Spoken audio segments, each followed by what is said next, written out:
Life DBSC.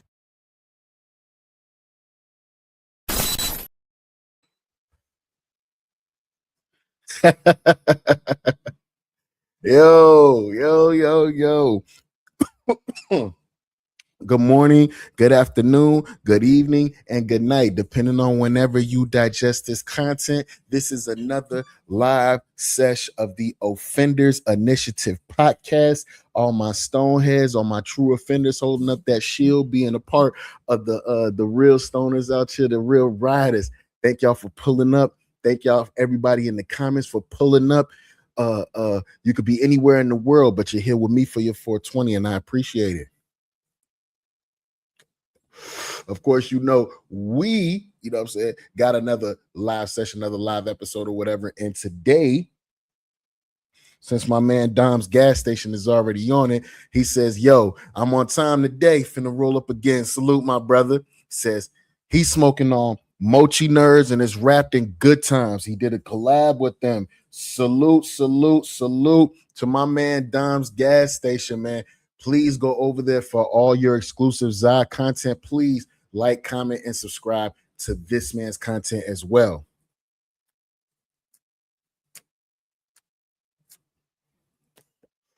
It definitely is some shit to go look at. He be having all the gas, y'all. I'm telling y'all.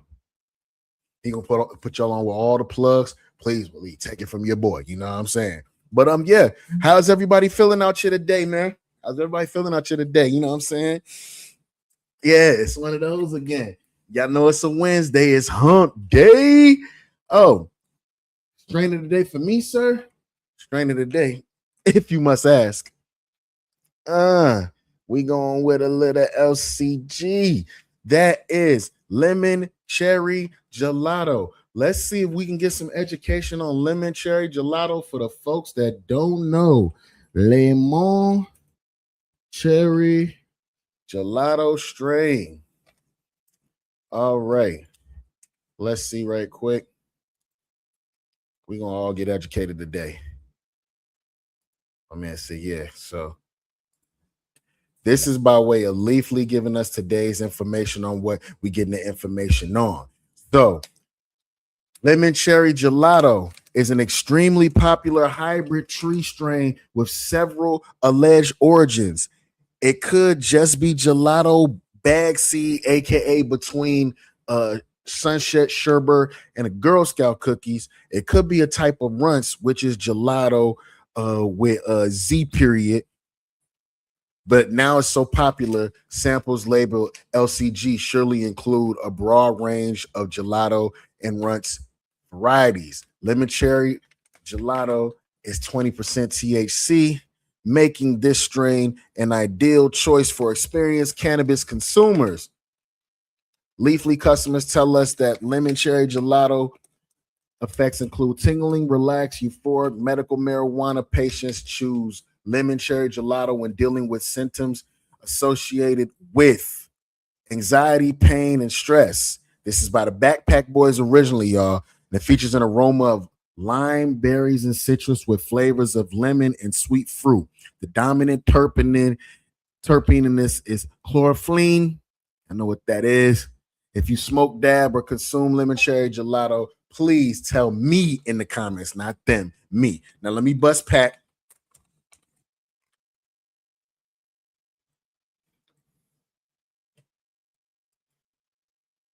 Why? That's what's in here right now. That is what you smell when you smell that. That is what you smell when you smell that. And I'm so serious. Very, very citrusy off top. I smell all that lime in there. All I smell is lemon and lime in here. I'm telling you. Lemon and lime. I'm telling you. But yeah. All that, man. That's what I'm smelling in here. It smells sweet as hell, dog. I ain't gonna lie, man. Very citrusy and sweet, man. So, you know what I'm saying? That's our little education on for today. On that part, I am gonna show y'all a bud, of course, because I wouldn't be me if I didn't. So y'all can know it's the real one. And we right at almost 5-6 minutes. That's good. That's what I want to do. You know what I'm saying? A little introduction. But for the folks that don't know, This is our lemon cherry gelato for the day. Yeah.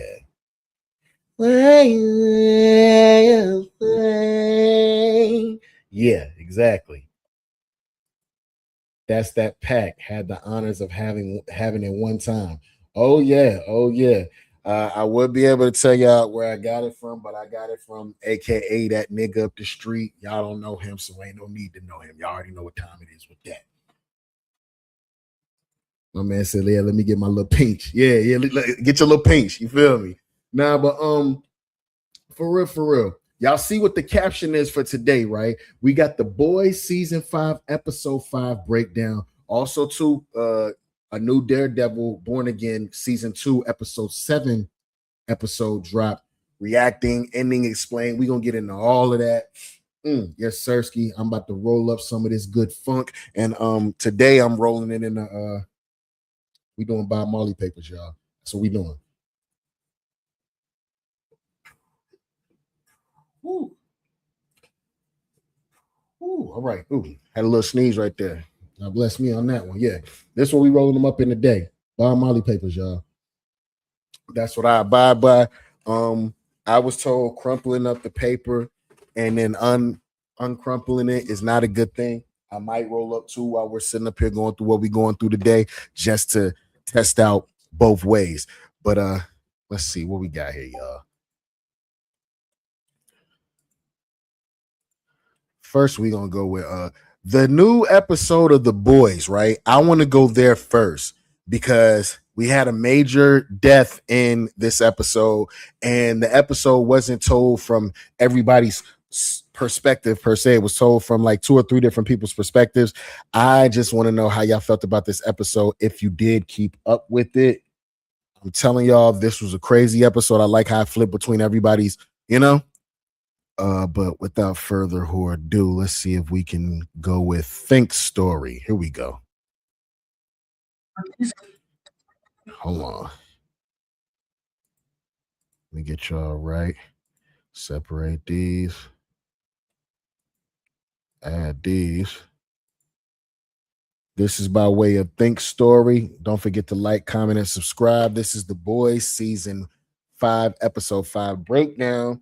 We also got some connections to Gen V, which sadly has now been canceled after its second season. We won't get any more Gen V, so y'all can go ahead and wrap that shit up.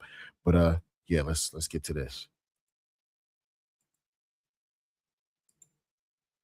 And lube up with some Puff Daddy baby oil because nobody my son but me. Whoa. In this episode deep dive of The Boys, we'll go over if Firecracker was pregnant, Sister Sage's master plan, and what Butcher and the boys might be cooking up in their quest Yeah, this is with Starlight for V1.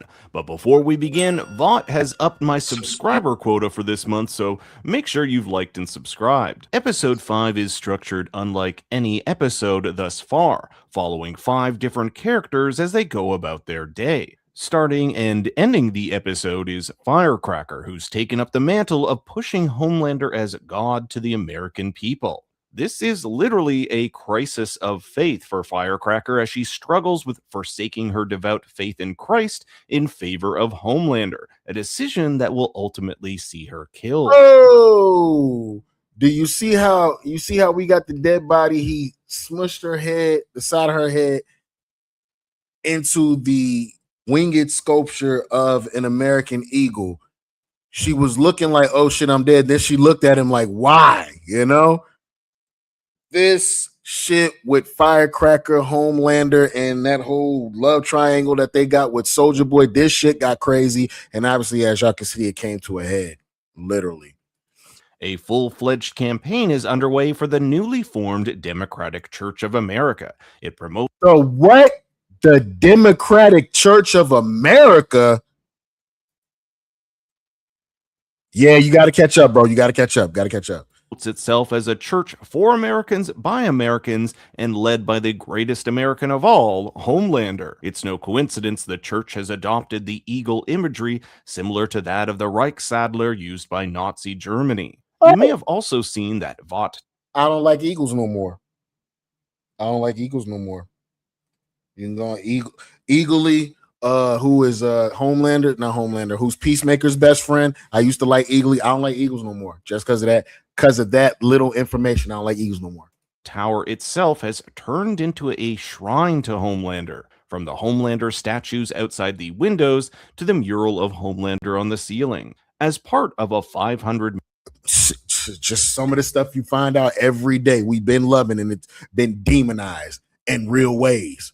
$1 million ad blitz will see Homelander inserted into several famous American paintings. From A.A. Lamb's Emancipation Proclamation, Singleton's Watson and the Shark, and Lutz's Washington Crossing the Delaware. It's all in an effort to fuse Homelander with the very idea of America itself. In all these paintings, he's depicted as the guiding savior, leading America into a new world. They didn't hide any of the racism in this episode. They were worried about they were worried about white men and women's votes only, as far as voting Homelander in to be the new god. And folks is going, what the fuck is the Democratic Church? The Democratic Church. The fucking Democratic Church of America. Can anybody tell me how right or wrong that is? But just think about it, if some shit like that could really happen, bro. It wouldn't be far-fetched. Look at what's happening in the world today. All I'm saying, the Democratic Church of America. Boy, if you don't get you. Homelander, however, isn't too pleased. He doesn't like all this pussyfooting around being called a prophet. He wants to be called God. But as Firecracker rightfully points out, the American people should be eased into this new normal. In fact, Sister Sage warns this sort of sudden religious upheaval will create widespread unrest. Hence why Homelander will demand all American soups overseas be recalled in order to police this unrest. There's this funny moment where Ashley has to tell Ukraine they're pulling their soups out, paving the way for Putin to take over. Firecracker recommends holding off Homelander's ascension. She wants it to be perfect and needs time to get these new Homelander Bibles, whereas traditional Bibles are composed. Do y'all see the Homelander Bible? Nah, look at that, bro. Look at that, bro.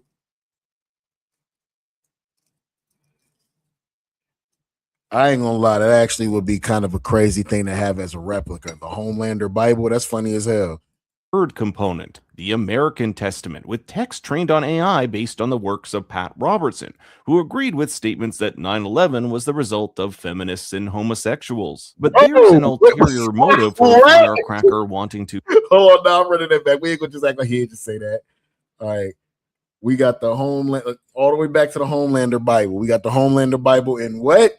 Third component, the American Testament, with text trained on AI based on the works of Pat Robertson, who agreed with statements that 9/11 was the result of feminists and homosexuals. But there's an ulterior motive for Firecracker wanting to hold off on Homelander's ascension. The Christian faith has been at the core of her character, and we see her getting a call from someone we'll come to know as Reverend Dupree. This man helped raise Firecracker both figuratively and spiritually. His church down in Daytona is bleeding congregates, and there's mounting pressure to convert to the Democratic Church of America.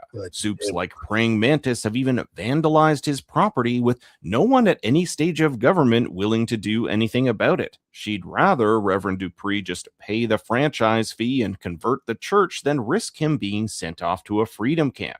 So Firecracker wants a bit more time to figure all this out. Firecracker's Jesus figurine is the physical manifestation of this inner conflict. It's the figure she's had since she was a child, one that brought her comfort. So when we see her throw it out, Firecracker has essentially sealed her fate. She's betrayed her faith for a false god and pays the price for it. I love how during this intense discussion about faith and God, there are ads for Soul Sister perfume and Turbo Rush in the background. There's also a print of the Last Supper depicting Jesus before he's betrayed, foreshadowing Firecracker's own betrayal of faith. I also think this is the same diner Starlight and Gecko met in Season 2. You may have even heard Reverend Dupree address Firecracker by her real name, Misty Tucker Gray. a play on former right-wing Congresswoman Marjorie Taylor Greene. I'm guessing they threw the Tucker in there after the former Fox News host. Alongside Firecracker is O Father, the president and former CEO of Samaritan's Embrace Ministries, which is now the Democratic Church of America. He states we should dominate the 7 mountains of society. These were 7 key cultural spheres some conservative Christians believe must be influenced in order to dominate and align society to their biblical worldview. Last episode, we learned that O Father's church was a little bit in debt. And when I say a little bit, I mean $150 million. This pivot to home. God damn, 150 million? That ain't no little bit. That's a lot of bit, nigga. The fuck? Hey, nah, bro. You know what? Yeah, you're going to have to realize some white man is God in order to get $150 million of debt just, you know what I'm saying, swept and blown away. That is crazy. You know, I think I missed that part. That's why he's so hung up on this whole Homelander being God shit. He want them folk to pay his bills and to get his church up. And he figured even if he's not the man, he's the man next to the man. So that makes him the man. Trash. Yeah, nigga, that's centuries of payments. How you talking about? Homelander as God is a financial windfall for O Father and exposes his love isn't for God, but for the almighty dollar. At the same time, Firecracker and Soldier Boy continue their sexual escapades, with Firecracker making a big mistake. She confides in Soldier Boy how her heart is conflicted between Homelander and Jesus, something Soldier Boy will later pass on to his son. Are you thinking of Jesus when you're praising me? We also get a little bit of Soldier Boy backstory. Yo, I'm not gonna lie, like Homelander's a lost cause, bro. And what do I mean by that? Homelander's a lost cause because I have been waiting for 4 going on now 5 seasons for him to just be a regular motherfucker and not be so fucking weird, right? I said maybe he's just not around the right people. No, he's literally man. He's the mean girl that was in school that would tell a joke, and if her friends weren't laughing hard enough, she would say, "You're not laughing hard enough." Yeah, that's him. Total motherfucking weirdo. I've given up on Homelander. He's gonna be a weirdo, and I don't even read the boys' comics or nothing like that. I've given up on Homelander. He's a weirdo. That's it. That's all. That's it. That's all. And this one here too. His father, he a weirdo too. You know what I'm saying? Jamie Ace in the building. What's up? What's up? What's up? Don't forget to like, comment, and subscribe. Tell me what you're smoking on in the comments. Tell me what you're smoking out of, and tell me where you're from. We are reviewing The Boys, Season 5, Episode 5, The Breakdown. They pumped his head up too much. He turned delusional. Yeah, bro, and it's only because he's figuring if he gets the V1, he won't be able to die, which will make him immortal, and he will be able to live up to the whole I'm God thing. That shit crazy. Jamie Ace 420 says Donnie Burger joint just went down about the dab now. Please, please, please salute. Jamie Ace 420. She is another great Zai content creator. Please tap in. Don't forget to like, comment, and subscribe to her and her whole realm as well. Show love. One hand wash the other, both hands wash the face. Let's get back to it. Here. He mentions getting baptized in front of all of Chestnut Hill by Governor Sproul. Chestnut Hill is one of the most affluent areas in Philadelphia. Remember that the official Vought story is that Soldier Boy grew up poor and learned the values of hard work, tenacity, and bravery while growing up on the streets.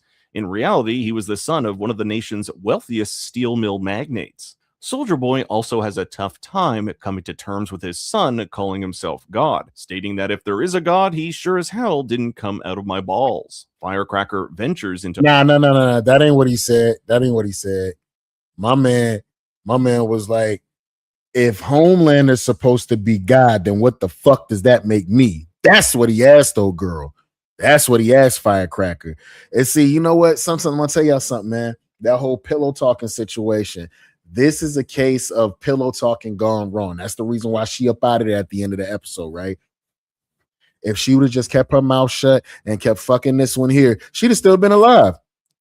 But when you seek achievement where there's nothing but danger, these are the results you get. Magnates. Soldier Boy also has a tough time coming to terms with his son calling himself God, stating that if there is a God, he sure as hell didn't come out of my balls. Firecracker ventures into Homelander's apartment and to her surprise finds O-Father. Not only does she find out Homelander went to LA without telling her, but O-Father is now supplying him with fresh milk from devout followers. Firecracker's been struggling with how to make herself valuable to Homelander ever since she got off the pills that made her lactate. She don't got milk in them titties no more. O-Father done found a way to, you know what I'm saying, supply that to Homelander without her having to be there. It's almost as if you're asking yourself, if he don't need that from her no more, what does he need her for now, right? Yeah, crazy. I even theorized that part of the reason she sleeps with Soldier Boy is to get pregnant so she can go back to nourishing him. She says she loved the feeling of nourishing someone as important as Homelander, even stating it made her feel like Mother Mary. Okay, so the whole him having milk thing is because he's genetically engineered. Homelander, a lot of y'all don't know, Homelander is actually genetically engineered, right? So he's kind of got that whole Peter Pan, little boy never grew up type situation. I mean, look at this crazy motherfucker right here, man. Him sitting up there drinking milk. He would drink a glass of milk over a glass of good motherfucking old-fashioned whiskey. You have problems, bro. You're socially awkward. You got all these women around here. You got all these bitches around here. You won't fuck none of them. You know what I'm saying? That's one. He ain't took off that suit ever. Look at every episode of The Boys that they have out right now. He's never taken that suit off. Weirdo. Even stating it made her feel like Mother Mary. O-Father realizes that Firecracker's excuse for delaying the ascension, i.e. the Bibles wouldn't be ready in time, was complete bullshit. No doubt he'll relay this information to Homelander, which will add in his decision to have her fired. But before we get there, Firecracker is tasked with betraying her faith and the man who helped raise her. On Truth Bomb, she accuses her pastor of child grooming and fostering a church filled with starlighters. It's a painful scene that shows her throwing away the person and faith that has always been there for her. I'm not gonna lie to you. When she was online lying about her pastor, and all that, talking about her pastor was helping out starlighters and all, it made me sad. Because she was ready to throw away everything that she had ever known in life just to be next to weirdo Homelander who ain't gonna never fuck you. That shit is so weird, bro. I don't know who weirder, her or him. Let me see what we got here. Said only one time season 3 when old girl walked in, and that's even weird. Not gonna lie, it's no women around. And then the women that are around that want to throw him some pussy, he won't even fuck. He a weirdo, bro. Nigga want milk. He want to suck on titties and have motherfucking. He want women that he can call mommy. Yeah, Homelander, bro. He's something else. He's something else. He a wimp, and I see why his father don't like him. I see why Soldier Boy don't fuck with him. It's a painful scene that shows her throwing away the person and faith that has always been there for her in favor of a man who throws her away like a piece of trash when she's of no use to him. In the episode's final scene, Homelander confronts Firecracker about her affair with Soldier Boy. It's not so much the sex that he cares about, but their chats after. He can't trust her, even after all she's done. Initially, Homelander lets Firecracker collect her things and leave. I don't think he had any intention of killing her. It's not until Firecracker gives him this big speech on how she's the only one who's loved him that he slams her head into an eagle statue. Quite fitting since it's a symbol of patriotism. This decision, although emotional, makes sense if you're Homelander. Bro, he slammed her head into the side of that damn eagle statue. I told you earlier, she just looked up like, how you gonna do me like that? I said, yes, he's dead. Firecracker caused too much trouble, and she was in the way. If you're on Vought side, if you're on Homelander side, all this straddling the fence, bitch, we trying to take it to the mountaintop of him becoming God and all of that. She was straddling the fence. She would have got in the way. He did the right thing by getting her up out of there. Almost every person in his life who's loved him ended up betraying him. Madeline Stillwell, Queen Maeve, Ryan, Black Noir, and A-Train. For Homelander, Firecracker is just another person manipulating him using love, and like the others, will only end up betraying him. Thus, he makes the decision to end her life for good. But this could potentially create an Oh, look at that. But why? But why, head ass? Look at that face. You look stupid. And here's the thing, right before he slammed her head into the side of this damn statue, he didn't even kill her, or even his eyes like lit up like he was about to fry her on some Superman shit. He told her to collect her things and get the fuck out of his building. She wanted to give but I love you. Nobody else did. See, when somebody asks y'all to leave, I'm so serious in this, right? When you're in a situation that somebody asks you to get the fuck, do it the first time they ask, because you could end up with your head slammed into the side of an eagle statue. insane situation. What if Firecracker was pregnant with Soldier Boy's baby? What impact would that have if Soldier Boy found out? Would he care at all? Let me know what you think. Our second of 5 stories this episode centers around Black Noir, or should I say the actor playing Black Noir, Justin. He's tired of egomaniacs like the Deep taking credit for his hard work and vents his frustration at his secret side job performing community theater. He's currently starring in a musical about the Bee Gees directed by disgraced auteur Adam Bork. In season 4, he directed the poorly received Training A-Train and was confronted by Ryan for sexually harassing his assistant. Okay.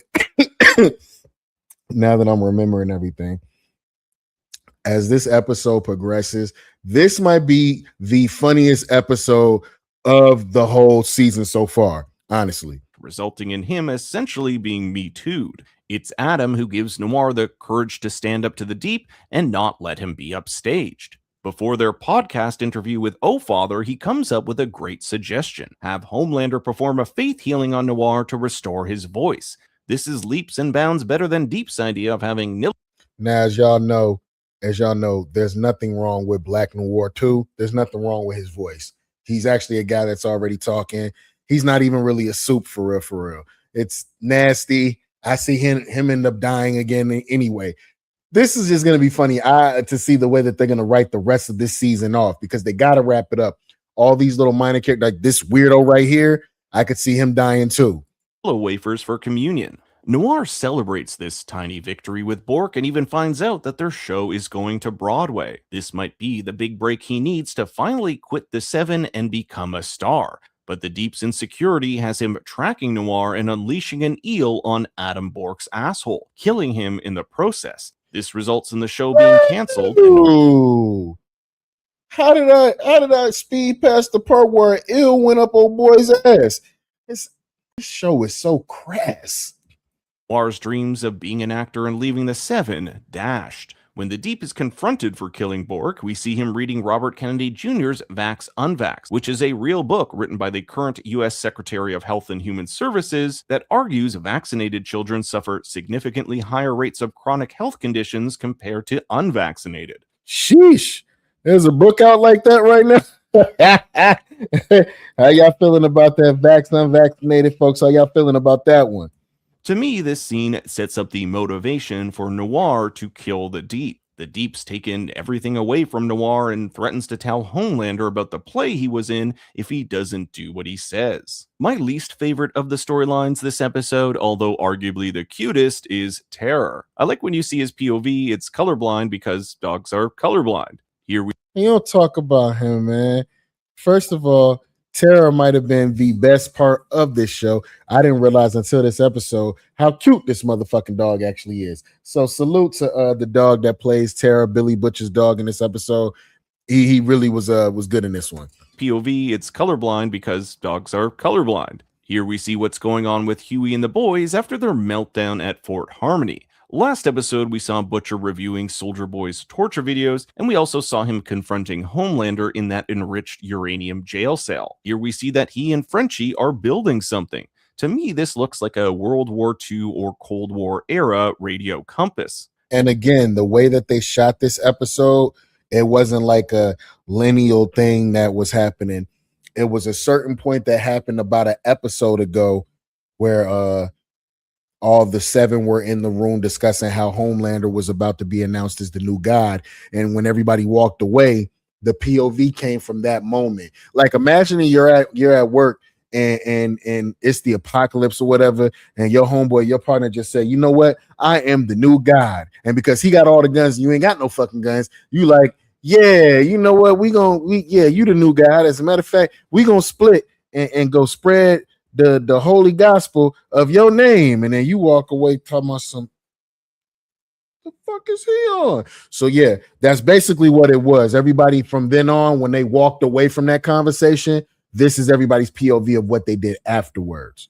Maybe it could be used to track bombsight or reconfigured to tamper with frequencies. We know certain frequencies can temporarily neutralize soups. The boys are working on two major projects: find bombsight and recreate the virus. Last episode, we learned someone had beat them to Fort Harmony and, more than likely, procured the last remaining V1, the compound that can grant its user immortality and immunity to the virus. The boys theorize that Bombsight is the only one who A, knew about its location, and B, had the power to break the safe. The only problem is no one has seen him in years. We also have the virus. In episode 503, Zoe and Dr. Shaw destroyed what was left of it, prompting Frenchie to restart with what little samples he had left. This is a process that will take time. I got a dark theory that Butcher's gonna kill his whole team. Like the second to last episode. Look at him. I think he's gonna kill everybody. He's gonna get too power hungry and he's gonna take out the entire team just so he can go on living. For some odd reason, I don't see him saying, well, that's all, folks. The big argument, however, centers around V1. Butcher and Mother's Milk want to destroy it, while Huey wants to use it to give virus immunity to Starlight and Kimiko. That's because when the virus is unleashed, it'll kill all soups except those injected with V1. Thinks it's a big cosmic joke that the person he spent his entire life going after is immortal. Remember, it was Soldier Boy who killed his grandfather and Vought covered it up. Hence why he tells Stan Edgar he's gonna put a bullet in his head. Even states that he's better off without his ex-wife Monique and daughter Janine, because if they were around, he might be too scared to do what Butcher needs him to do. I'm guessing this alludes to releasing the virus. As unleashed. That makes sense, though. That makes sense. The type of situation that this whole show has led up to, this is a one-way trip. Ain't no happy endings with this. I don't see this ending happy at all. Could we see a possible spinoff show of The Boys? Because this is the last season, y'all. Could we see a possible spinoff show of The Boys? There's already been a confirmed prequel to The Boys called Vought Rising. It's probably going to be centered around Soldier Boy. So that'll be Jensen Ackles getting another shot, more camera time. I like him as Soldier Boy. So yeah, bring him back all day long. It would kill thousands of innocent people. Frenchie questions his future with Kimiko. Last episode, they sort of broke up with the two of them wanting different things. Kimiko wants a quiet life and kids, while Frenchie does not. He's a guy that thrives in the chaos. So I guess the question Frenchie asks himself is, can he change? Finally, we have this plea from Huey that if they get the V1 first, they should at least try it on Starlight and Kimiko. At first, Butcher is vehemently against this. It should be destroyed as soon as possible. But we'll see Butcher take a glance at his brother's magician trophy. It's both a reminder of his brother and the abusive nature of their father. A father who called Lenny a poof for performing magic. Throughout the series, Butcher has taken on a protective role over Huey, similar to the one he had over his younger brother. I think Huey gonna be the one that's gonna have to put Butcher down. That's the only one who would get close enough to do it. Huey gonna have to be the one to put Butcher down, if it comes to that. This is part of the reason why Butcher eventually changes his mind and states that as long as the V1 doesn't get in their way of their mission, he can have some to use on Starlight and Kimiko. So maybe there is some humanity left in him. We can also see Butcher reading Jean Le Carré's 1963 novel, The Spy Who Came In From the Cold. Whereas The Boys can be considered an anti-superhero series, The Spy Who Came In From the Cold is like an anti-spy novel. Both Butcher and the spy's protagonist are weary, scorched earth operatives whose personal vendetta is ruthlessly weaponized by the cynical institutions they serve, ultimately rendering them disposable pawns in a world where the moral line between the protector and the monster has been systematically erased. Meanwhile, back at Vought Tower, we focus on Sister Sage. Whereas last episode, Sister Sage manipulated Soldier Boy so they each. Sister Sage is my favorite character on this season of The Boys. I love every scene that she's in, she does her thing. I love it. Joins Homelander on his quest for V1. This episode, she reminds him how Man, this sister right she'll be putting on. Her superpower is she's like the smartest person in the world or some shit like that. It's either she's the smartest person in the world or she always has the ability to be the smartest person in the room. Something like I love it. I fucking love it. exciting things will be when Homelander is finally immortal. I think she's underestimated how much of a change Soldier Boy is having when it comes to his son. In fact, she'll task Ashley's mind-reading face Bashley to read Soldier Boy's mind to see just how much he's warming up to him. Sage divulges the second phase of her plan to create what she calls a World War soup so she can watch the world destroy itself from the comfort of her doomsday bunker. I'm wondering if this design we see Sage briefly going over are the Fuck that. She broke down a whole plan. She said, I want the virus to get released.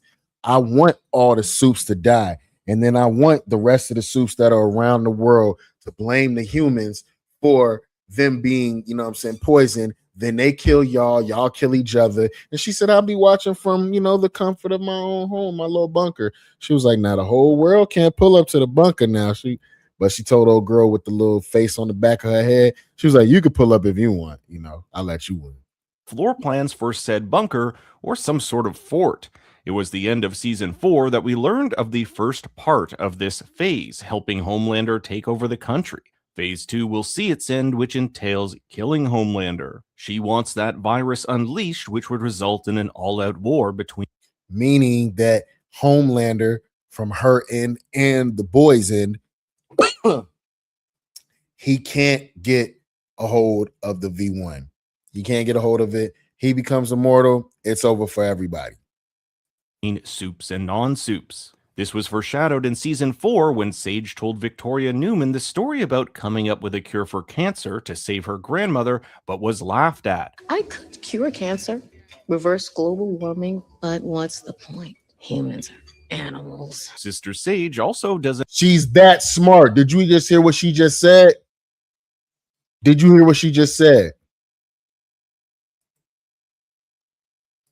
But was laughed at. I could cure cancer, reverse global warming, but what's the point? Humans are animals. Sister Sage also doesn't have any sympathy for soups. She's seen what Homelander can do, so why not burn it all down? Having Ashley as an ally is a smart move for Sage. Ashley is the vice president of the strongest country in the world, and Sage is the president of the strongest company. Now, Sage tells Ashley that she's, quote, done what she can to make sure Homelander doesn't find any V1. Maybe it was her who was responsible for enlisting the help of Bombsight to break into Fort Harmony and grab the V1 before Homelander and the boys got there. Maybe she's secretly working with Stan Edgar. It would They're trying to say that maybe Sister Sage has been pulling strings since before she even showed up in the show.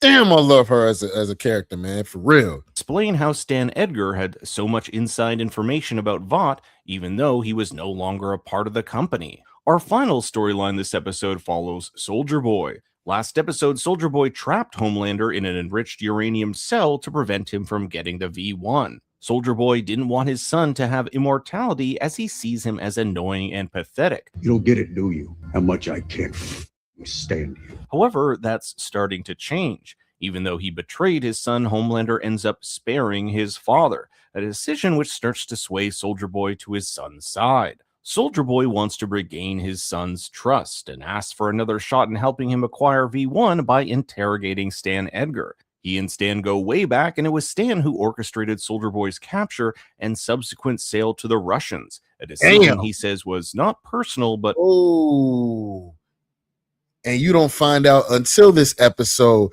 that Stan sold him out like that. And Giancarlo Esposito, that dude is so smug and make it sound like every time he say something, he be like, yeah, I did it, and what? That's literally the type of vibe he have when he talk. Purely business. Soldier Boy has an ace up his sleeve when it comes to Stan. He knows the whereabouts of his granddaughter Zoe, who he last saw destroy the virus and run off with her dad in 503. While Stan may not know where they can find V1, he knows someone who might. Former member of the Seven, Mr. Marathon. As y'all can see, if y'all aren't picking up on everything, this is starting to look like what a supernatural reunion, right? James, the father, he was on this show about a season ago. Then you got the brothers right here. I wonder who else we might see. You might remember Mr. Marathon from this news bulletin, which said he checked into a global wellness center in Malibu for drug addiction. These shots of LA depict rich and lavish wealth juxtaposed with the homeless. Mr. Marathon's home is the epitome of such excess and is filled with relics and memorabilia from Vought's past. Not only is Mr. Marathon's home adorned with posters from his past films, but Marathon... Hold on. I just thought about it.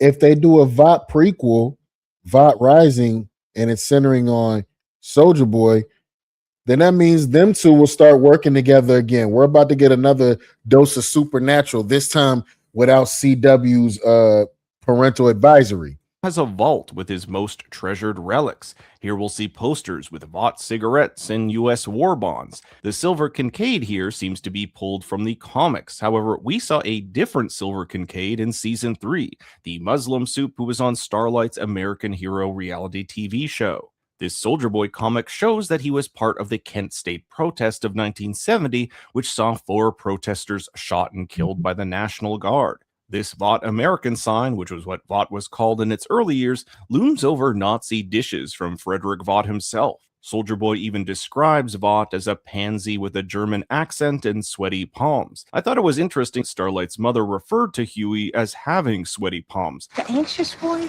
Really? With the moist handshake? Mom! But I'm going to need a bit more evidence to suggest Huey is related to Vought. There's a Private Angel set chair. Private Angel is set to be one of the soups in the spin-off Vought Rising. Of particular note is this photo of Clara Reisinger, aka Vaught's wife, and the soups Liberty and Stormfront.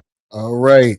So there's an early theory that this one as well has V1, and she secretly is the mother of Homelander and had a hand in genetically engineering him by taking her and Soldier Boy's DNA together and making him or whatever. So that would have made his mother. But if that's the case, that was real ancestral. If you know, you know. Soldier Boy would have remembered her, as we learned last episode, they used to hook up. I still think we're going to get a big Stormfront reveal later this season. Some fun movie poster finds are Michaela Starr, who is the executive producer of The Boys and not related to Anthony Starr, who plays Homelander. 2 soups we've yet to see in the show are Mind Droid and Muzzle Tov, parodies of Vision and Zatanna, respectively. Then there's Mindstorm, who we last saw be absolutely obliterated by Soldier Boy for his involvement in Soldier Boy's betrayal when he was a member of Payback. In attendance at Mr. Marathons are actors Seth Rogen, Kumail Nanjiani. Okay, this is where the episode got super funny, because these dudes are playing themselves in this universe. So that's actually Seth Rogen, that's actually Kumail, Will, and McLovin right here.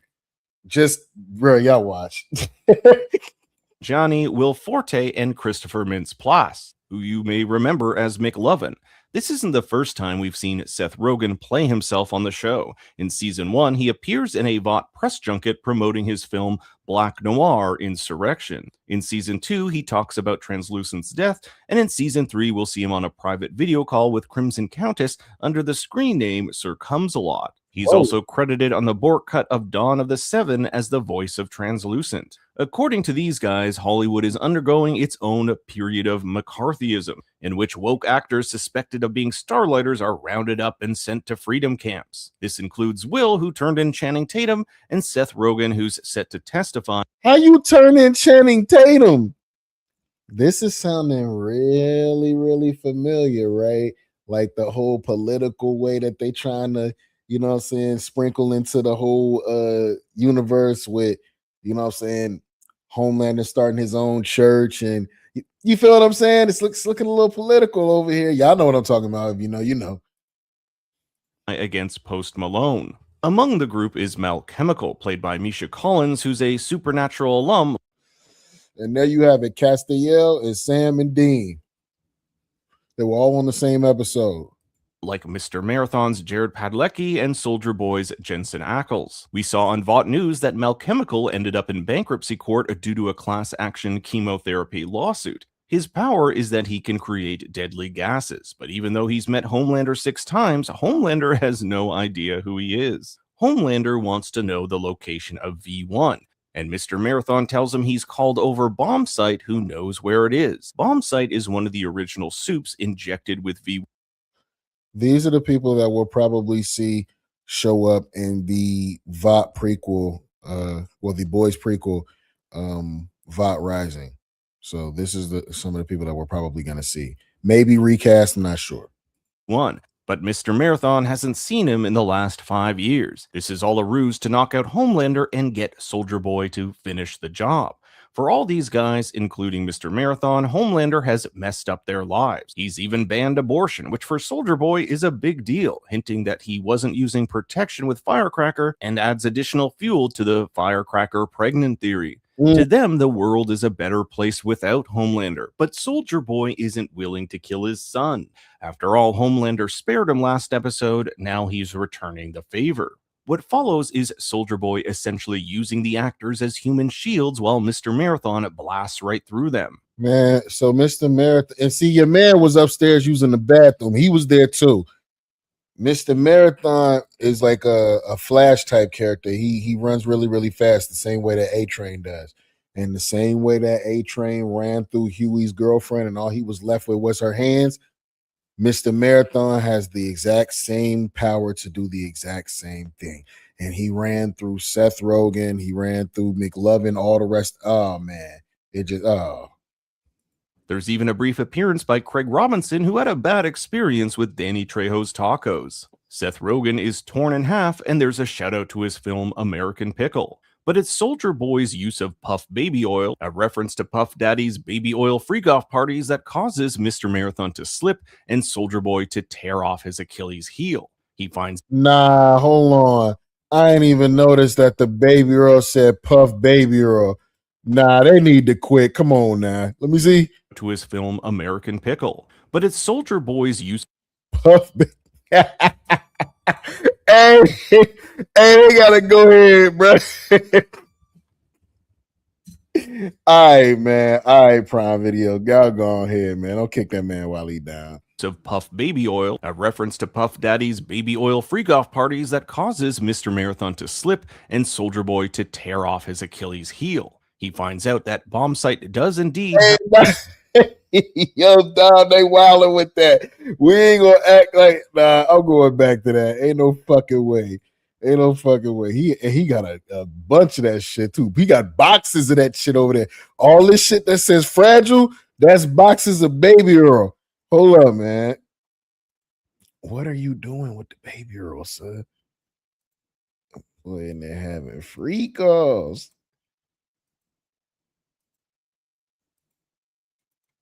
But it's Soldier Boy's use of Puff Baby Oil, a reference to Puff Daddy's baby oil freak-off parties, that causes Mr. Marathon to slip and Soldier Boy to tear off his Achilles heel. He finds out that Bombsight does indeed have the V1, but he doesn't know where Bombsight is. That's before Homelander smashes in his head. Now Homelander asks why his dad spared him. Soldier Boy says because them. But the real reason is, more likely than not, Soldier Boy is developing a soft spot for his son and wouldn't have the balls to tell him the truth straight up. So that leaves us with the boys and Homelander in a race on who can find bomb site first. But to figure out where the story might be headed next, we make our way to the trailer sleuthing section. This is my favorite part of his videos when he be doing the trailer sleuthing section, because he be breaking that shit down. Okay, so with the lemon cherry gelato, y'all, it definitely was very sweet, very lemony. Please get some of that and put that in your blunt. I'm not lying. I'm telling you. I'm about to roll up another one. That shit is fire. I taste all that lime too. Real good. Here we have the Deep mourning a dead fish. It looks like he's covered in some sort of oil spill. Could Black Noir somehow be involved? Dognot will make another appearance in what looks to be a lecture hall of sorts. This is the shot I find most interesting. We have Homelander outside with his eyes going absolutely crazy. This could be him injecting V1. He's here with some other mystery figure who I can't seem to make out. Jordan Lee and Marie Moreau with Starlight. I thought Marie would have played a much larger role this season, but I guess not. We also got word that Gen V has officially been canceled, with the caveat that some characters. Yep. How y'all feeling about that, folks that's been keeping up with this universe? How y'all feeling about Gen V being canceled? Did anybody even watch Gen V? I fucked with that show. I thought it was dope. But I like how, since they went ahead and canceled it, they had old girl slide over here. You know what I'm saying? So salute to her for putting on the way she put on in the episode. Characters from Gen V may appear in different The Boys spin-offs. Homelander in the Oval Office, I cross-checked this with this shot of Ashley. Ashley is the vice president, so maybe he's come to pay her and the president a visit. Homelander here looking over a map, and in the foreground, some sort of model with a giant Homelander statue. Perhaps he wants his own monument, like those of past American presidents. Frenchie turning on a machine that looks like it's related to those scrap parts we saw Butcher wheeling in. I have to believe this machine is involved in either taking down Soups, Homelander, distributing the virus, or locating bomb site. Finally, we have some sort of big battle between Starlight and O-Father at his church. I'm personally putting my money on Starlight. But now I turn it over to you. What do you? How do y'all feel about that episode? If you haven't gotten caught up, please take the chance to get caught up, man. Prime Video got that popping off. That is The Boys season 5, the final season. You know what I'm saying? The 5th episode that they got going on. It was fire. Like I said, I love how they switched between all of those different POVs of what everybody was thinking. The shit was crazy fire, man. Salute to the boys for an actual great episode. That was a good episode. But on to the next one. The new Daredevil episode came out. Yeah, new Daredevil Born Again. Shit. Episode from season 4. I'm an episode from season 4. Okay. Take your time. Hey, take your time. It ain't that bad. All right. You know what? We gonna let new rock stars rock out with this, because I kind of like the boy Eric Voss and the way that he be breaking shit down. So this is by way of new rock stars as I roll up another lemon cherry gelato joint, you know what I'm saying, with the filter. I told y'all I'm getting sophisticated. I'm gonna stop smoking joints without the filter. I'm gonna put the filter in it. So yeah, this is Daredevil Born Again, season 2, episode 7. The breakdown, Easter eggs, and details you may have missed. How many of y'all been out there keeping up with the show? You know what I'm saying? Again, don't forget to like, comment, and subscribe. If you're just tuning in, you know what I'm saying, tell me what you're smoking on, tell me what you're smoking out of, and tell me where you're from. Hold on, let's get this right over here.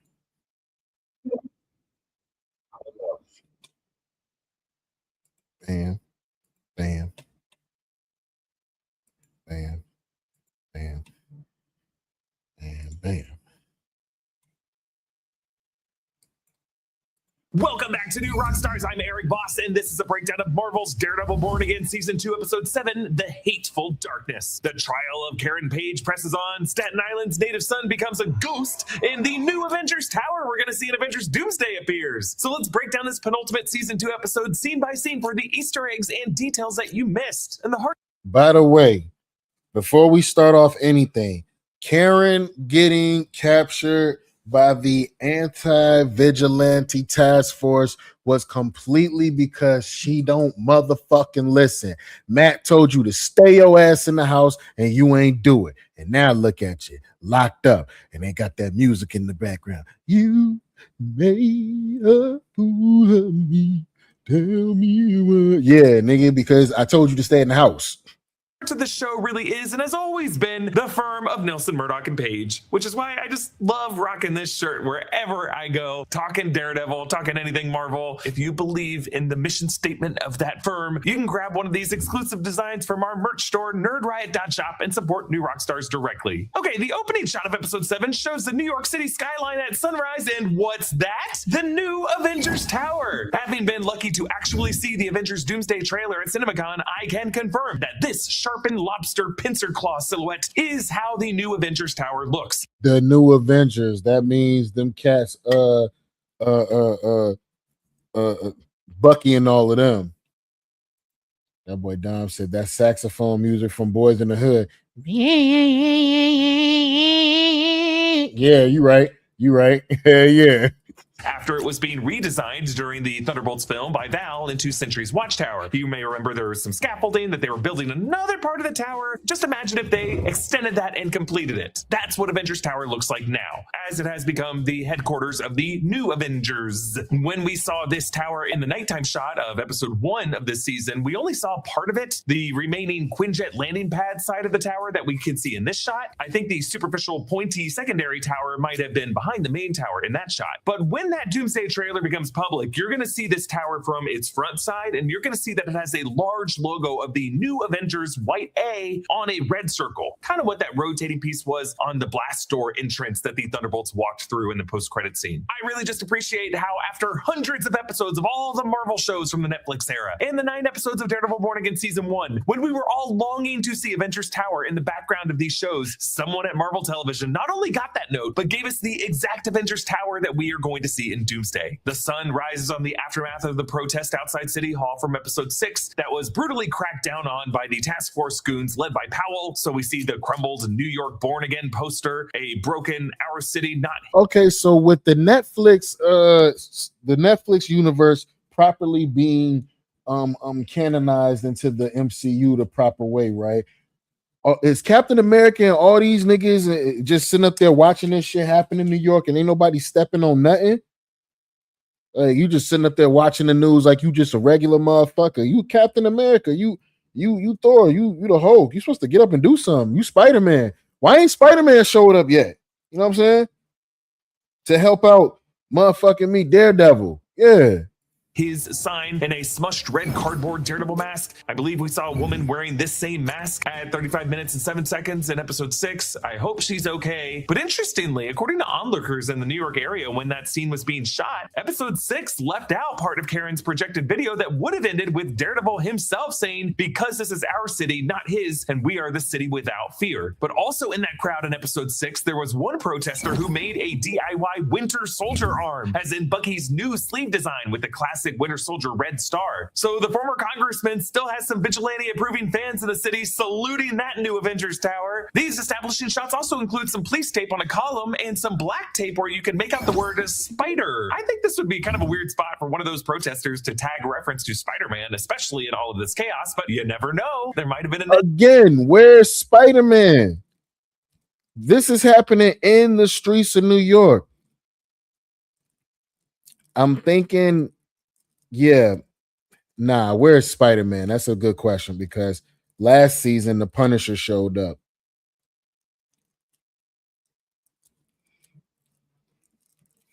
And you're going to tell me that Spider-Man knows nothing of Daredevil?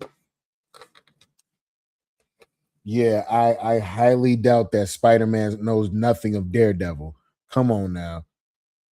I can't wait to see how they reference that when the new Spider-Man movie comes out this summer. leads out there who we know loves Spider-Man, just writing Spider everywhere. In the morning sunlight, we see Matt listening to the sounds of all the media reports and police radios, the sirens, probably trying to get a sense of where exactly Karen was taken. And we cut to Mayor Fisk straightening his tie with a few scars from the previous night's brawl with Daredevil that Daredevil walked away from. Some fun visual Easter eggs in that fight, by the way. The shot of Fisk with the shadow of the Daredevil horns on his face, and that move of Matt kneeing him in the chin in slow motion are both recreations of Marco Cicchetto's art from the Chip Zdarsky Devil's Reign comic storyline. Now, Fisk sees that one of Vanessa's ruby and diamond earrings is gone, taken by Heather Glenn, and we see that the red rose that he would leave on her nightstand has just been left to rot. Over all of this, we hear It Ain't Easy, a song written by Don Davies in 1971, but what we're hearing is David Bowie's cover. And I always like all the music that they put in these shows, too. They always make good music. That Bowie included in his 1972 album, The Rise and Fall of Ziggy Stardust and the Spiders from Mars. The lyrics go, when you climb to the top of the mountain, look out over the sea, think about the places perhaps where a young man could be, then you jump down to the rooftops, look out over the town, think about all the strange things circulating round. It ain't easy, it ain't easy, it ain't easy to get to heaven when you're going down. Yes, the struggle to get to heaven when you're going down is a struggle that Matt echoes in his final prayer to St. Jude that ends this episode. But specifically the lyric, then you jump back down to the rooftops, look out over the town, think about all the strange things circulating around. Yes, certainly a parallel to Daredevil after his fight with a god-like Kingpin, and Matt now having to take stock of the cost of not killing Fisk at the end of that fight. Karen did warn him that I was about to tell you last episode, Karen said, hey, some people are so, I keep trying to tell y'all, some people are so vicious, some characters are so vicious, so vile that they gotta go. They gotta go. Sorry, ain't no locking them up because you're letting them get out to do something worse next time. They gotta go. when he spares his enemies, the people he loves dies. And now it might be Karen Page's turn to pay that price. We see Karen having to fully strip down and undergo a strip search, even though she was arrested by Powell. Thankfully, she's being processed by the regular cops of the NYPD, not the straight up evil AVTF with their cages, which is where Jack Duquesne had to go. But since the video with the stories of Soledad and the rest was made public, Fisk and his forces have to book Karen in the standard legit process. And then they can probably deal with her the way they want to after the conviction. Fisk's footsteps make booms as he walks down the cell block to Karen's cell. Fisk tells Karen that she has taken people from him, referring to Wesley from season 1, and asks why she's doing so much to help the vigilante cause. For what? Love. My man said love. I said, nah, he ain't say that. I told y'all seen a Kingpin that had everything. Now you're going to see a Kingpin that loses everything. Watch how vicious he becomes. I'm telling you, we're about to get a crazy Vincent D'Onofrio. Ha! The little muscle spasms Vincent D'Onofrio works into his face so great, Karen totally clocks that vulnerability and walks right up to the bars. You know, I've never seen you scared before. I kind of like it. But Fisk didn't come here to lose any power. Not fear. Order. My man yoked up Karen right there in the jail, bro. You know, Kingpin, even in the comic books, he has abnormal, like, brute, crazy strength. He really could have snapped her neck with one hand. You understand what I'm saying? Like, that boy Kingpin is that strong. And this version of Kingpin is also that strong. He could have snapped her neck with one hand. She was playing a dangerous game. Yo, I'm going to tell y'all something, man. Yo, sometimes it just pays to shut up. Don't play tough guy with everybody. You might end up getting your ass yoked out. Miss Page. Yeah, he talks to her like a judge banging his gavel. Order! Order! But this is exactly what Karen wants. She sneers that the mayor took it too far with the crackdown the night before, and the city knows it. So now Fisk has to worry about making a martyr out of Karen Page. While that billionaire swordsman Jack Duquesne might have been an easy target, someone who looks like Karen Page always walks out of courtrooms in America. Meanwhile, Mr. Charles wakes up to find Jessica Jones sitting at his bedside. Oh, it was so good to see Jessica Jones once again, starting off this episode, y'all. She was playing no games. Your man Matthew Lillard, once again, like I said, he's getting all the money this year.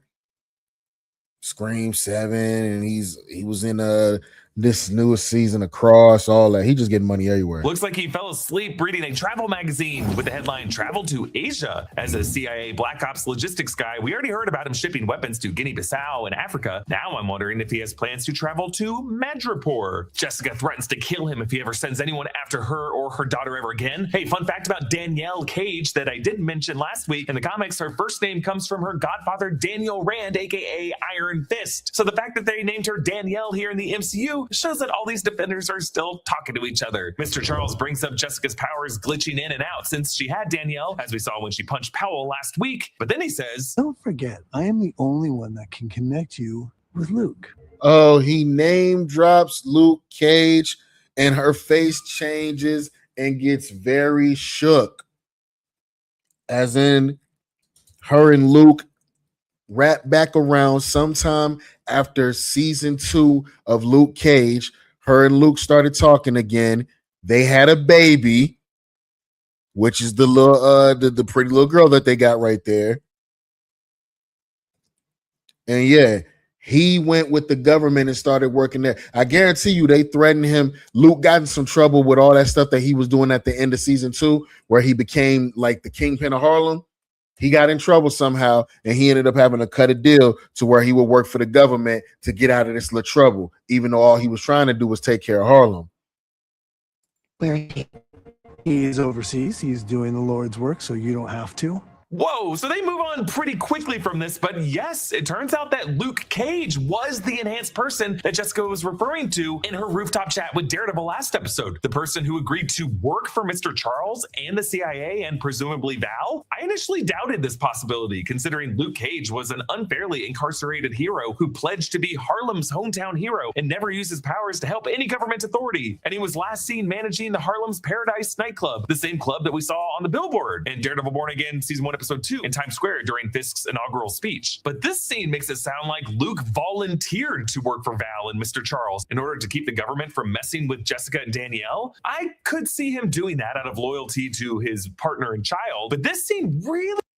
Okay, that's another way to look at it. Me personally, like I said, if you remember the end of season 2 of Luke Cage, Luke took over that bar, the gangster bar, and he slick became a gangster at the end of it.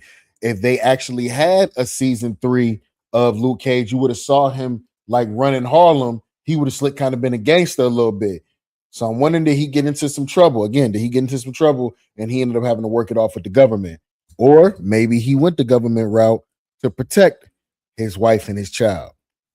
It does not clarify for me why Mr. Charles broke that deal and sent CIA goons to try to kill Jessica and this little girl Danielle with a freaking grenade, even a grenade with a very, very long countdown. I also kind of feel like Jessica and Luke would be powerful enough that even with a kid, they could tell the CIA to fuck off. Like Jessica by herself was able to kill all those dudes who showed up at their house, even when those dudes showed up in a complete surprise attack to a suburban house. But imagine Jessica and Luke together living off the grid, remote, in a well-defended compound. They could probably handle a lot of whatever the CIA threw at them. So I'm assuming some of these Luke Cage mysteries and questions will be cleared up in the finale next week. I just wish this scene gave us a bit more of an explanation, considering part of the scene was designed to... Oh shit, I did not know it's going to be the finale next week. The next episode going to be crazy now if that's the finale. Answer the question that was set up the week before. By the way, I have seen some theories out there that Matthew Lillard's Mr. Charles might be revealed as the Henry Peter Gyrick of the MCU. And personally, I would love that. Anything that gets us to the Mutant Saga, right? Then again, I think if we were to ask Matthew Lillard if he's playing someone named Henry Peter Gyrick, he'd be like, I don't know who that is. But now Mr. Charles says that he's no longer working with Fisk and he's aiming to turn Governor McCaffrey against Fisk, but he thinks that McCaffrey's days are numbered either way. Following this is a debrief where Matt and Jessica conclude that Fisk and Buck are planning on replacing McCaffrey with Lieutenant Governor Juan Gomez. Then Matt introduces Jessica to, hey, Cherry is back. I like how in a lot of these shots, there's a purple. I thought Cherry was out of there. He had a fucking heart attack at the beginning of the season.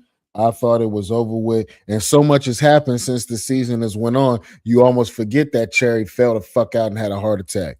billboard in the background behind Jessica. It kind of seems like they tried to have a splash of purple in every shot that has Jessica Jones in it. Jessica tells Cherry that she's not sure if she's gonna stick around to help the fighting, even though her husband is in kind of a blackmail indentured servitude to a government authority who tried to murder her daughter for a still ill-defined reason. I just don't know why Jessica feels safe enough in this scene to not immediately decide to help Matt see this through. Now, yes, it does seem that by the end of this day, she does change her mind and show up at the church. I just don't know why in this scene she's like, I don't know, I feel safe. Daredevil uncuffs Dex and says that he hates.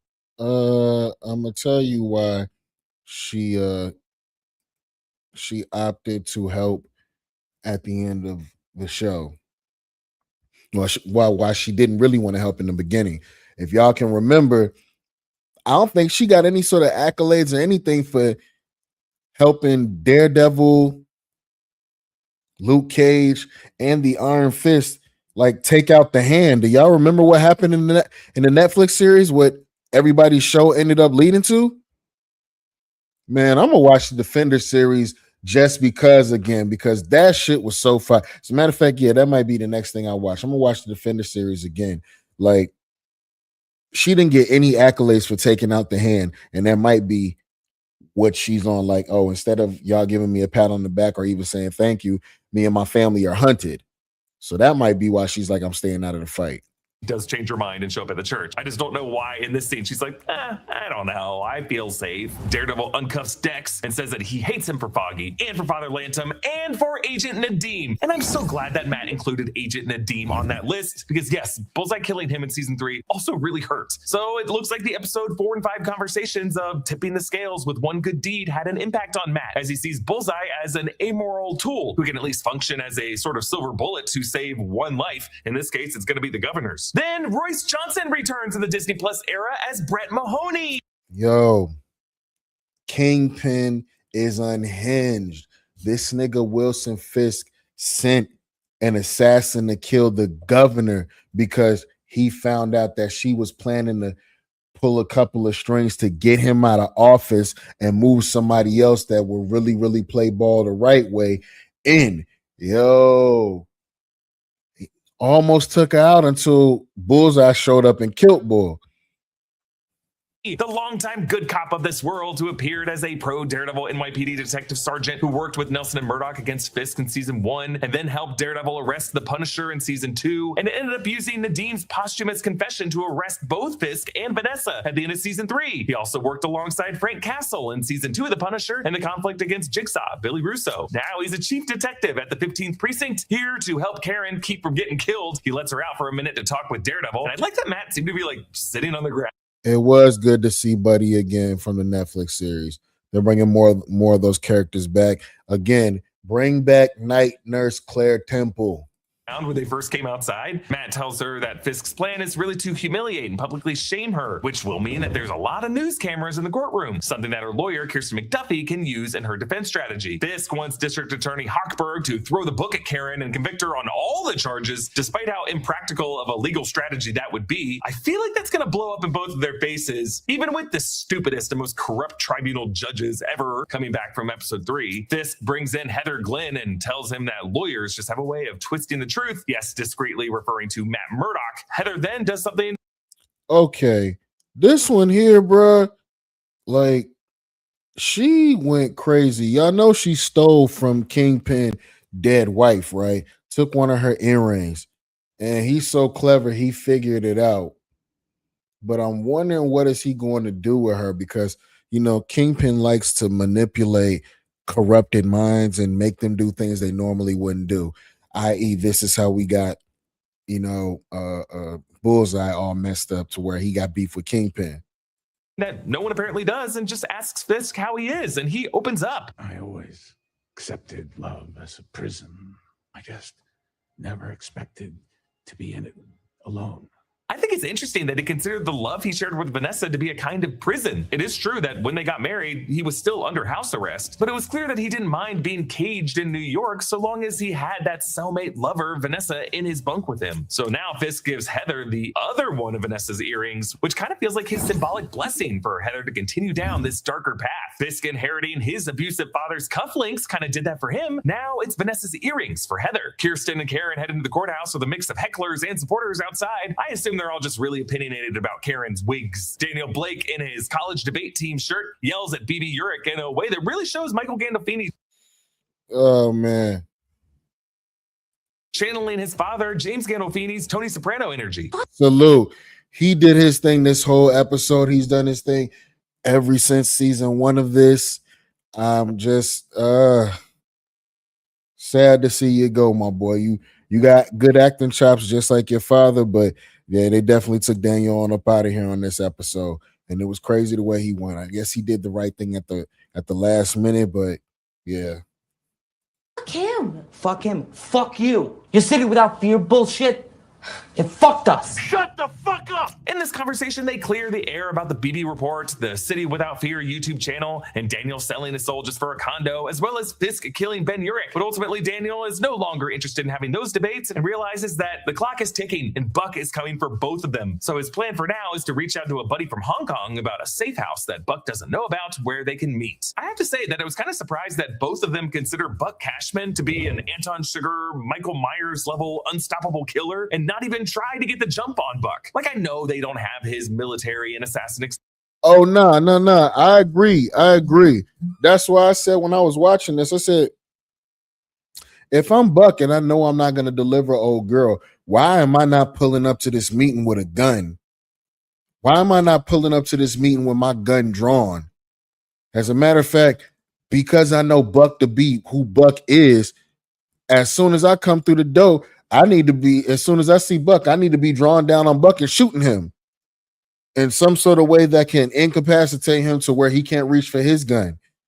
That's exactly what Daniel should have did. When he came in there, he should have shot Buck the very first chance he got. And then if you want to do I'm telling you why I did it, she's not coming. Nah, you should have came in there with a gun. You knew how this was going to go. experience and they're afraid of him. But like, Buck isn't exactly hiding the way psycho killer Frank Castle is. If they're telling Buck to meet at a place that Buck initially didn't know about, couldn't Daniel have surprised him with a gun or something? It's the most normal thing in the world to see somebody else's vacation photos and wish you. Okay, I don't get paid for none of this, y'all. I ain't gonna lie.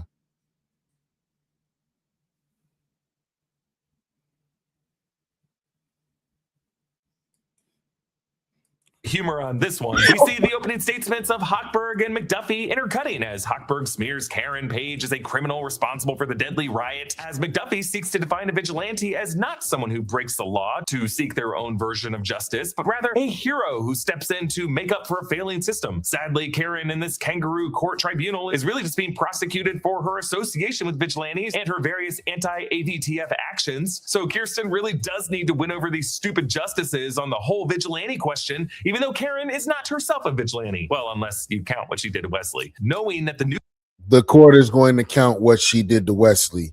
You motherfucking right, they're going to count what she did to Wesley.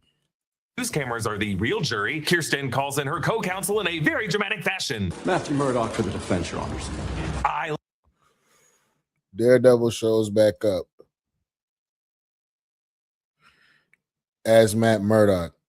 He tells Karen that he's probably going to have to give himself up in order for them to win. Love how fast New York One whips up that lower third chyron of missing Matt Murdock joins the defense, despite this being a live broadcast where he is still walking down the aisle. There was some Matt Murdock hopeful tech director working in that booth who had that chyron ready to go. Matt cross-examines Powell, who tells him that the mission statement of the AVTF is to interdict, apprehend, and prosecute extra-legal vigilantes to the full extent of the law. That sounds serious. As a heart attack. Cherry's reaction reminds us how this dude nearly died from a heart attack when the AVTF went after him. Powell clearly meant that as a jab at Cherry, and Angie Kim, sitting beside Cherry, doesn't take that line well either. Kirsten questions Cole North about his scars, which I hope he die later, and him too.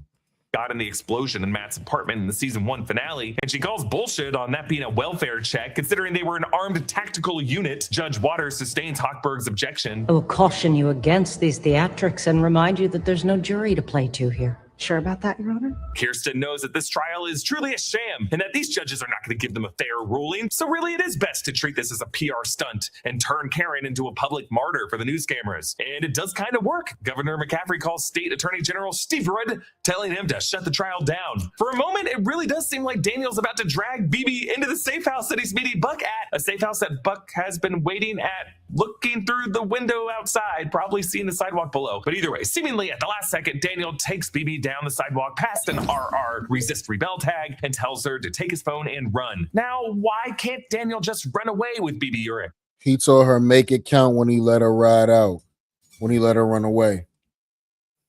That's on some, I know I'm about to be up out of here. Me personally, I would have ran off with her. Maybe he feels like he'd slow her down. Maybe after he helped bury that body, he feels like he deserves to go down with the ship of this administration. Or maybe he feels that the longer Buck tortures him would give BB a few extra precious minutes to get away from the city. Karen's trial is adjourned, and Matt can sense that Powell and his goons are not leaving right away and clearly lingering with their eyes on Karen's legal team. While Fisk said to return Matt unharmed, Powell said that he'd come back with Daredevil's head on a pike. So when their NYPD detail lead them into the parking garage, Matt's senses go off as the goon squad's SUV shows up for a drive-by. This scene is terrifying. I was like, oh no, Cherry. Oh no, Angie. Yeah, I'm not going to lie. He's not lying about that one. Matt heard everything that was going on. I thought everybody was going to die right here. Kim. Instead, it's just this poor NYPD cop who gets shot in the head right next to Matt and Kirsten. Matt takes a shot in the leg, but then throws his cane into the driver's side of the SUV, causing it to crash into the wall. Meanwhile, a masked assassin nearly strangles Governor McCaffrey, but this killer is brought down by 2 of Bullseye's daggers, and he comes in and does a little salute to the governor. Considering that both this dude and Dex were able to get in, and Dex was able to easily walk out without even being seen by those cops who showed up, McCaffrey just needs to fire her entire security detail. I really like this shot of Daniel approaching Buck in the Spring Street safe house, both of them framed as silhouettes in the exterior. Man, I would have put a bullet in. I'd have walked in there on some with it on me, right? And I'd have he's sitting right there. I'd have put a bullet in the back of Buck's head, bro, and left him sitting right there. Your window light. But I also think this is just a good example of what I was talking about. Like if Bucks was just sitting here on this mildewy couch, couldn't Daniel have brought a 9mm with him and just, pop, pop, pop, pop? I mean, just try something, I mean, even fighting back a little bit will slow Buck down even more so BB can make it a few extra subway stops. Hell, grab a grenade and blow both yourselves up. The best way to protect BB at this point is to kill or injure as much as you can Buck Cashman. But ultimately, Daniel just seems resigned to Buck killing him. And I do think the writers intended this to just be out of guilt for what Daniel has done to enable Buck and Mayor Fisk. And yes, to stall Buck for as long as possible. Heather sits down with Karen Page and attempt to do another psychological evaluation like the complete bullshit one she did for Jack Duquesne. Karen knows that Heather just changed all those answers anyway, so she's not going to play this game. But just like she did to get under Fisk's skin when he came to talk to her, Karen uses a similar tactic to Heather Glenn, saying that Karen's in love with a man who's distant, knowing that Heather knows that they're talking about the same blind hottie. Heather stops the recorder now and asks, what kind of person kills their own brother? Ooh, this is a reference to season 3, episode 10 from the Netflix era. Ooh. Biggs, you gone too far. She said too much on that one. Karen episode, the flashback showing her time in Vermont with her shitty drug dealer boyfriend Todd, and when Karen's brother Kevin lit Todd's trailer on fire, Karen and Kevin drove away while arguing and got in a car accident that got Kevin killed. The sheriff falsified the police report to say only Kevin was in the car to help Karen avoid a manslaughter charge, and when her dad was like, wrong kid, dad, Karen left. And that was kind of the tragic backstory Karen left behind up north, and now Vanessa is throwing that history back in her face, and even goes as far to ask Karen if her younger brother molested her. Jesus. Heather suggests that Karen killing Wesley was an attempt to feel powerful after a lifetime of being used as a puppet by men like her father, her brother, and Frank Castle. Keep Frank's name out of your mouth. So now Karen shifts the status to bring up Vanessa Fisk and how she had Foggy killed. And now we break the 180 rule, and we see Muse's ghost in the viewing window in the background behind Heather, something only she can see. I guess the scenes with Heather and Vanessa earlier this season were meant to be seen as bestie core memories for the two characters, because now Karen just bringing up Vanessa causes Heather to lose it and slap this prisoner twice and then grab her face. Pity me. Yeah, clearly the Muse-themed spiraling Heather has been going through all season, plus Buck getting her to choke him, is all part of this plan by the writers to transition Heather Glenn into a killer herself. But more on this in Spoiler Corner. Buck continues torturing Daniel to try to find out where BB is. Daniel says this isn't Hellman, reminding Buck of the province and Bruh, when I tell you Daniel looked like Rocky when he fought Apollo Creed the very first time. That's exactly how he looked, laying on that ground, boy. Daniel says this isn't Hellman, reminding Buck of the province in Afghanistan where Buck said that he would kill young men. And as Matt prays in this church to St. Jude, the patron saint of hopeless cases and lost causes, we intercut with Buck hesitating with his gun over this helpless, beaten Daniel, Fisk deliberating, Karen registering the cut that Heather gave her, and the boots of Jessica Jones as the answer to Matt's prayer. And the episode ends with Buck firing and Daniel dying, as Buck's whole snotty analysis of the royal structure of Fisk's court and his ability as the knight to play all of these pieces blows up in his face. And so Buck retreats into the hateful darkness. And speaking of that hateful darkness, we move on to Spoiler Corner. It's just kind of funny that there's something about Daredevil where the people who really ride or die with the show do not seem to care at all about spoilers from the production in New York happening right now for the 3rd season, right out in the open with no security apparently. Not at all. Bring all the spoilers. We can know all this is going on. Still want to see it anyway.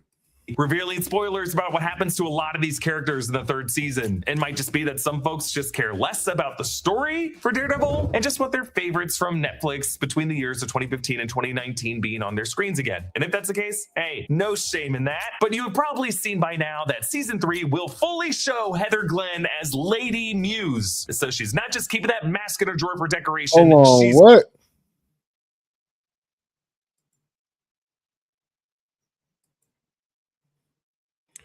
Oh shit. She does turn into Lady Muse. fully show Heather Glenn as Lady Muse. So she's not just keeping that mask in her drawer for decoration, she's gonna put it on. Lady Muse comes from the Daredevil Unleash Hell storyline, a very recent storyline from 2025.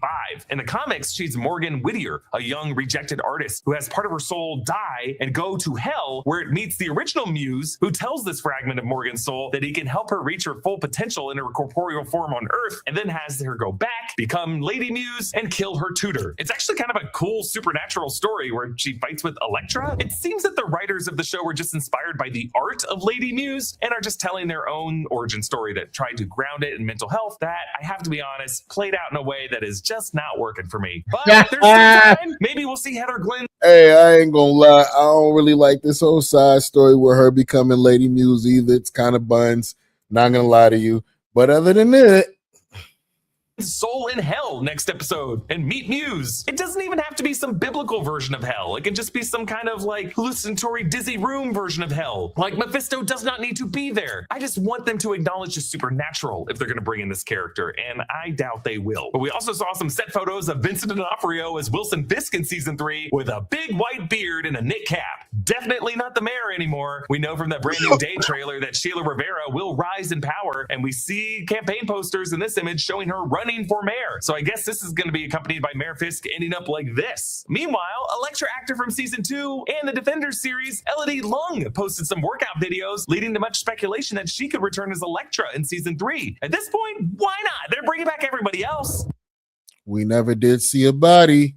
Remember, Defenders ended with Matt and Elektra when she was the resurrected human weapon of the hand, Black Sky, in the collapsing rubble of the building, both seemingly dying in that collapse. But if Matt survived that to return for Daredevil season 3, Elektra certainly could have survived it as well. Remember, the hand is coming back in Spider-Man Brand New Day, fighting Spider-Man in some prison, and it does look like Matt Murdock is going to end up incarcerated this season based on Mike Coulter's Instagram selfie showing Charlie Cox in an orange prisoner jumpsuit. So I'm thinking Elektra Nachios is going to be part of that resurrection of the hand. Comment down below with your thoughts on this episode, and Salute to new rock stars, man.